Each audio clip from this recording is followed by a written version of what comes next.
Hey guys, what's up? Stock Retail here. I know it's been a minute, and I feel like I owe some videos on, in fact, here, let me white this out. Owe some videos on like earnings and some other kind of developments lately. Some great stuff on the movies, but just been real busy with life. I think I mentioned here once or twice, I'm even about to publish my first book, so that's kind of exciting. Um, I'm pretty sure I'll share with you who I am when that comes out. I'm kind of debating whether I want my two worlds to collide or not, but probably share that with you. But anyway, in the meantime, we had the shareholder meeting today, and I just wanted to get out the stats for those of you who maybe didn't have the ability to make the call. I've already tweeted those out. I'll just jump right into those and keep this short. And just so you kind of see what this is, I suppose I'll have my own little bit of take on it, but I'll try to kind of, as usual, do the actual kind of numbers speak for themselves. You can decide how you feel about them, and I'll say how I feel about them. So these are just my own tweets I'm going to show because I didn't want to retype this and kind of do a presentation. So you can see the share increase vote, first of all, you can see was a 88% overall was for vote on that. And then they shared the actual shares that voted. And you'll see as I go through this, we'll separate out the AMC and the APE shares too. So you can see 978 million shares voted for, 124 million voted no, and 9.5 million abstain. Actually, it's a vote where you can vote abstain. So that's the total if you add all those up that actually voted, which as you can see at the end of the next AMC section, that's about 35% of the AMC shares that voted and 63% of the APE shares that voted. And so you can see, and by the way, a quorum, I believe, was maybe around 30% or something of all the shares that needed to vote. So they easily got to the quorum. Quorum is just legal language for you have to have at least enough shareholders voting to have a certifiable vote that you can count. So we got there, and this just legally would stand up in court. It's the point. So AMC shares, now you remember there's the lawsuit, so they separated out the AMC and the APE vote, both for the lawsuit and just for our own understanding. I think it's good to see. So you can see even AMC common shares voted 72.5% for the share increase, and I'll show you the other proposal in a minute. 132 million voted for, 47 million voted no, and then 2.8 million voted abstain. Again, that's an actual vote. It's not a non-vote, it's a vote to abstain. So that was 35% of the AMC shares voted, and about 73% voted for. So it's a pretty heavy leaning for. And then you can see obviously on the APE shares, that's 91% for at about 531 million for and 48 million no, and then 4 million abstain. And that was 63% of the APE shares. So we'll just jump right into the next proposal. Sorry, a little distracted because I'm also watching the price action. You can see AMC and APE are both kind of reacting, and yet to be seen what's going to happen there. Obviously, AMC has been a little squeezy. APE's going to now want to run towards AMC. You can tell for now the immediate response is AMC is dipping a bit, but because of things like cost to borrow and the short interest and all of that, I'll be real curious in coming days to see what the real price action is going to be. I think anyone who says they know is full of it. I don't think we know for sure. We have ideas. I have my own ideas. But anyway, let's keep going. So when I first tweeted this, I tweeted this as the second proposal, the reverse split, and then you would see I quote tweeted myself to kind of clarify. I realized as they went, they remember that the two votes were like cross, I forgot what the word is, cross-conditioned. And so, we had to have the conversion and the reverse split to kind of put those together. So I believe the way they did this, because they didn't end up reading more proposals out of the meeting. I just listened to the meeting and took notes.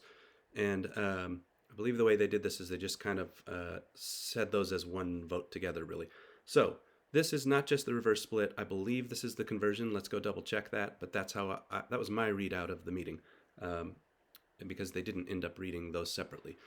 So on the reverse split or also the conversion, it was an 87% for, 87.3. So you can see it was 971 million shares for, 132 million no's, and then 9.1 abstains again.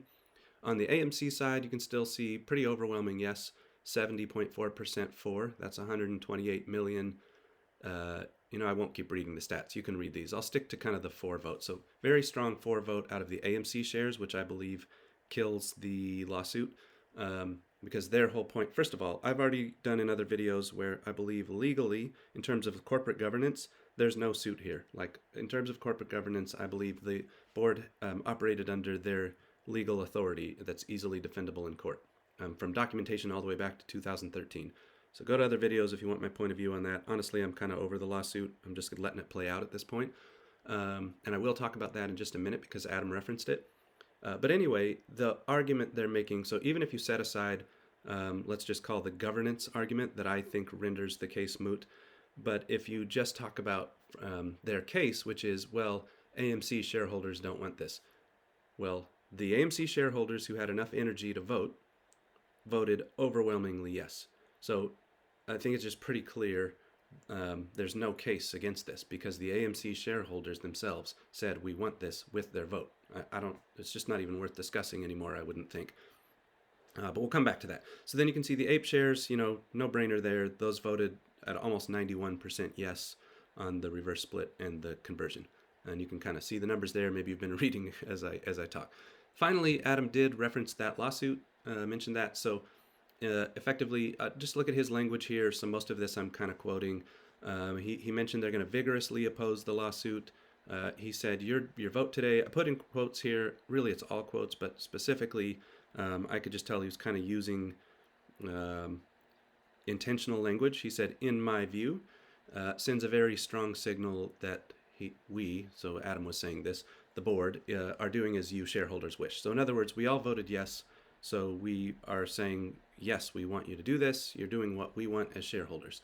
And here's that language where he kind of said, those who took the time to vote voted overwhelmingly to approve. And I mean, that's just in the numbers. There's no arguing. Even if you're a no vote, and I've always said I'll still treat you with respect as long as you're being a reasonable ape. We can disagree.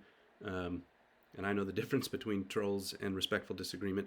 But in this case, even if you're a no, I mean, you just can't argue with numbers, right? Like, even the AMC shares voted more than 2/3, almost 3/4 yes on the conversion and reverse split, and practically 3/4 yes, so even a little higher on the share increase. Interesting to me because all three really went together in my mind. They weren't going to do them separately. So anyway, so Adam kind of said, look, we still do have that April 27th date we'll have to track towards.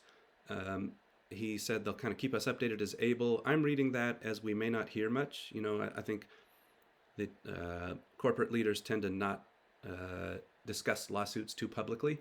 And so I would assume that there might be some back channel communications to basically tell these guys, look, just you may as well drop this. It's over. That's what I would do. I'd have my lawyers kind of say, look, the writing's on the wall. It's pretty obvious. Maybe I'd even go to the judge, the court, and just say, here's our results. What's the point in us all waiting? Let's just get this done. Let's just see what happens. So I'm just saying we're going to have to wait for now. He said wait for that April 27th hearing. But I would like to think just in terms of real world logic that we may not have to wait so long. So personally, I'm excited. I said I'd share how I feel. I was, very clearly a yes vote. If you want to know why, I've got plenty of videos on that. But ultimately, it's less dilution in the future because he has far more valuable access to capital. I've talked about how access to capital makes a company strong and means, frankly, at this point, the short thesis is over. If your thesis is AMC can't turn profitable, well, now they have basically infinite runway. At any point, shorts could wake up and find out Adam paid off debt, bought a company, merged, whatever. He will have the access to capital to never go bankrupt. It's just not happening. So good news. I believe it's really strong. Of course, it does not mean the squeeze, that we're at the finish line. Like, no one can predict the day or the time, and I'm not going to. I always say no dates and no prices here. If you ever DM me on Twitter, you'll get the same answer. I don't give dates. I don't give prices because it's just too unpredictable. But what I am saying is in terms of, I don't know, it's the whole checkmate concept, right?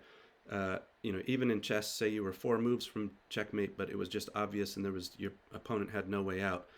There's a point where you just know it's over. And for me, opinion here.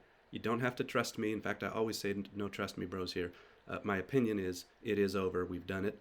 Especially with the movies coming in, get my point of view in the forecast video on like what Q2 and Q3 look like. We're through the hard part, guys. Like, look at the movies even coming out just this last couple of weeks of this quarter. We've got Scream has been rocking, Creed has been rocking, Dungeons and Dragons is coming, John Wick. People are calling that maybe one of the best action movies of all time. So it's like whatever is happening with John Wick, something's going to be big there. and then we just roll right into April. We've got, Mario coming pretty soon. We've got Little Mermaid. And boy, look at just the whole summer. It's going to be insane. So I think we're going to have the biggest quarters we've ever had post-COVID are coming. So just rambling a bit, but I think that's because I'm excited. Got a lot of energy after hearing that yes vote. So let's go.